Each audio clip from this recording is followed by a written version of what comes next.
So, but Peter, and I'm sorry if you've already talked about this in your story, but my question would be, obviously you spent a considerable amount of time building the program, the women's side at McGill. What's been the biggest shift in working on the men's side? And have there been any takeaways that any pieces that the female side prepared you better for, you feel, in working with the men? Yeah, I mean, we did discuss this. I mean, kind of briefly, if you will. First of all, I'll allude to your second part of your question.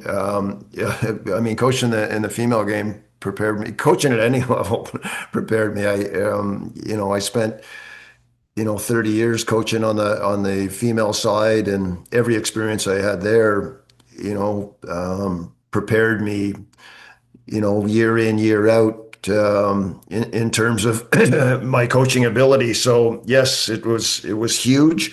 Um, Biggest difference is not a lot, to be honest with you. I coach the guys team, as I've said previously. I coach the guys team same way I coach the girls team. Biggest difference for me is I'm assistant coach now instead of being a head coach. So there are obviously some differences there, and which I really, at this stage of my career, I appreciate. But again, I said this previously, Jordan, but for me, it's not the difference between coaching guys and girls. I've always approached coaching as I coach them all individually, if you will, one at a time. Um, so I've never looked at the group as a group of guys or a group of girls. I've just looked at that group as a whole bunch of individuals who each one needs something, most likely needs something a little different. I've tried to figure out what that difference is to help them to achieve their goals and reach their potential. And I've never based it on gender. I've always based it on, what each individual needs or requires to be successful. I know that there are stereotypes out there. There are undoubtedly gender differences out there. I've just chosen to ignore them, if you will, and move forward. So that's really been my coaching fly. And I think that that's important in coaching. And so, you coach a peewee team, you have a different approach with that team. You coach a college team, you have a different approach. You coach a pro team, you have a different approach. And I think that in order to be successful as a coach, you have to figure out what each team needs and what that group of individuals on that team needs. And that's what I've always tried to do. So, I mean, basically, that's kind of my coaching philosophy in a nutshell. I think a lot of people want to hear me say what the differences are between coaching men and coaching women, and I just don't really have a whole lot to comment on that. Now, in all fairness, too, moving from the women's side of McGill to the men's side of McGill, I mean, there's a lot of similarities. They're all academically oriented. They all want to do well in school.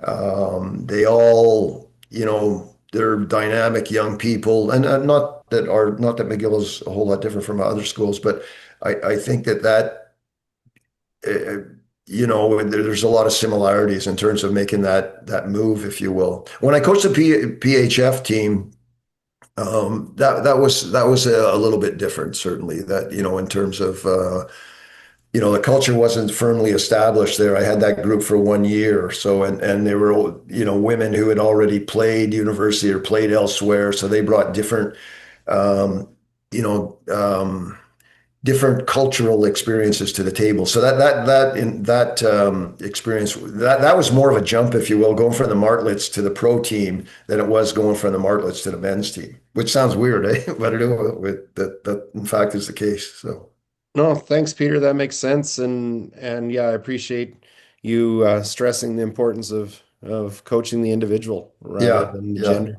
yeah. I've found that myself a fair amount, that as long as you're treating them as humans and approaching them as humans.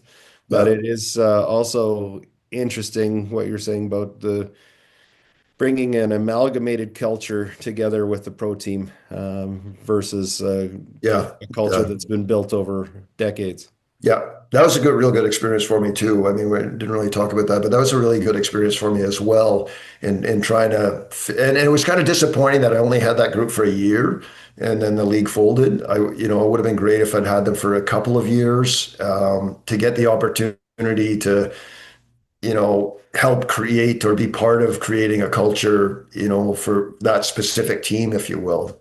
Um, and anyway, I still learned a lot from that. And one of the things I'll say, Jordan, and this is, what Wally was kind of talking about before, that things have changed, is that, and I think that that's an important part of it is coaching the individual now. That's probably changed a whole lot from our day when everything was kind of grouped together, if you will. You coached the whole group, and what was, the whole group, it was one recipe for the whole group. And I think that that's changed now, and that, with coaching, that we do try and look at the individuals and figure out what they need. So I personally think that's an important part, that, your ability to build relationships with each individual, I think is really important. There's a buzzword, you probably heard it now. There's something called likability. And likability is people want to gravitate to other individuals who are like them, if you will, and who they feel comfortable with. And I think that that's become an important part of coaching. And I'm not talking about, rewarding players or sucking up to them or whatever it is for them to like you. But I think likability, a big part of likability is creating those relationships with the players, appropriate relationships with the players, I think is huge. Yeah, that is a huge piece I find too. One of the interesting things with approaching them as individuals as well is these kids have all had individual skills coaches and that sort Yeah. of thing for so long that now I find that we are actually working with them as individuals, but also having to teach them how to play as a team. Yeah, And exactly. And it is a that's, team game. You're not an individual playing a team sport. You're yeah, you're not a pitcher in baseball or a yeah, yeah. And that was a big part of our previous conversation. Exactly that is that. And, that's one of the things that Wally was saying is that, and I said it before, is, these kids are really good at deking cones, but you don't play against a cone. yeah, And, you got to get it in place, certainly. And Wally was saying the same thing, is that, they have to have the ability to play the game. It's not just about the individual skill development, although that's part of it, but it has to be integrated into your ability to play the game as well. So, it's yeah. huge. And, you're coaching a younger group. I'm coaching an older group. So there are some differences there in terms of our approaches. And I get that, I understand that too.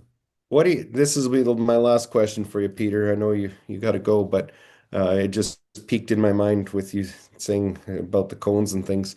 Um, what are you seeing for resiliency amongst these young men that you're working with? Like, is compared, and I know it's hard to compare across the genders and compare, but I'm thinking generationally over your experience as a coach, because what I'm seeing is, well, I see it in my day job in high school, that resiliency is becoming a commodity that uh, is of a low availability in many kids and that. But I was just wondering at that level, once you're getting to those young men have all played probably their full junior careers and Yeah. all of that. And so, what are you seeing in that piece? Well, I think one of the things that happens, so I'll backtrack just a little bit. And again, I was asked, like, what's the difference between, coaching the girls team and the guys team? And one of the things, again, it's not gender based, it's experience based. With the Martlets, we have players coming in who are 17, turning 18. With the Redbirds, we have players who are coming in. Most of them are 20 or 21 years of age. So there's a difference in terms of experience. The guys by and large, have all played major junior hockey. So they've spent time in hotels, the bus, generally they've had a decent level of coaching, not always, but generally decent level of coaching. On the girls' side, the girls are younger, so there is a difference of experience. And you might say maturity, although it's not necessarily always the case with the guys, but there is a little bit of a difference there. And I should have mentioned that before. In terms of resiliency, one of the things that I think that happens is when I look at sport in general, but specifically in hockey, is that if a young guy or girl isn't getting the ice time that the parents feel that they deserve, then they move to a different organization or a different coach, or you deserve more. And I don't think that that necessarily helps in terms of resiliency. I don't think that your the ability to stick with it and work hard and earn what you feel that you would like to have, not necessarily deserve, but what you would like to have. I think that's an important part of resiliency.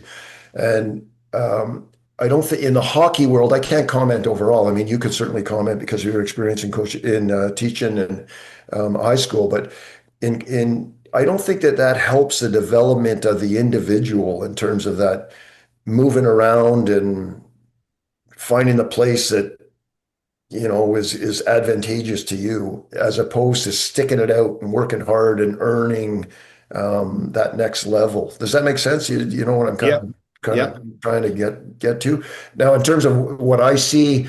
I really feel again that it comes down to each individual in terms of I've coached players who I feel are really resilient and really bounce back and really able to move forward, and the other players who aren't. And so is there less resiliency now? I think that you would have a better amongst the players. I'm not sure. I really don't know.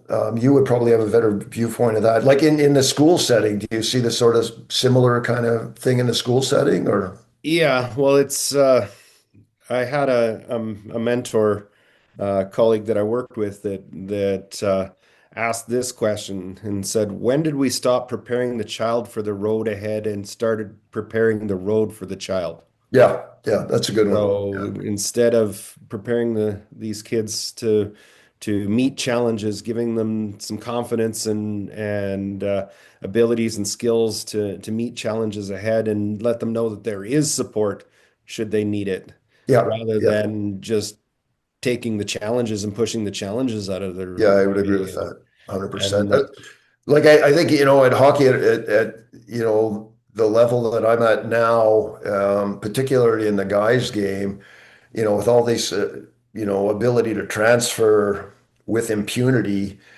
uh, it's just crazy. Then somebody doesn't get the ice time, they're not on the power play, they're not getting 18 minutes a game, whatever it is, and they decide that, well, they're going to move on where the grass is greener. And again, I'm repeating myself, but again, instead of sticking it out and, earning that, and, that's what creates resiliency as far as I'm concerned. And I think, we make it too easy in some cases for players to be able to opt out and move on. So I think, yeah. it's probably the same thing in the school setting as well, I'm sure.